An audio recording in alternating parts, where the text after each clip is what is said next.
Hello, good morning guys. It's 6 o'clock po ng morning and then ito po, kagagawa ko lang ng ating obento para sa aking anak.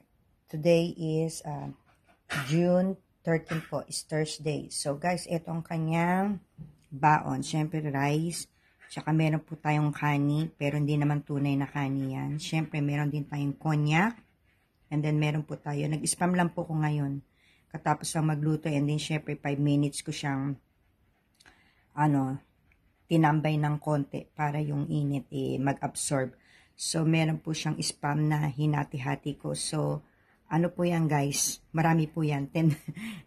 Sa isang po yung square, hinati ko po sa gitna. So ano po yan guys, 10 ang nilagay ko dyan guys. Andyan sa pinaka dulo, and then syempre andyan marami siyang konyak din. At saka ito nga, hindi naman tutunay na kani. So, nilagyan ko rin ng kani. So, ayan po ang kanyang lunch mamaya sa kanyang eskwelahan. And then, syempre, hindi mawawala ang kanyang, alam niyo na, lagayan ng tubig.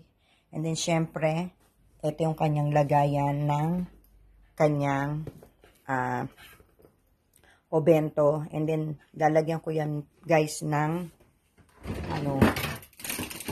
ganito guys, pang ice bag po sa loob. Kasi guys, mainit na po ngayon.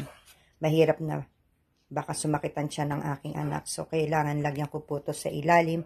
And then, lagyan din po natin sa ibabaw ng kanyang obento para hindi po sumakit ang kanyang tiyan. So, anyway guys, ako naman po ay manananghalian. And then, ako'y papasok na sa work. Goodbye!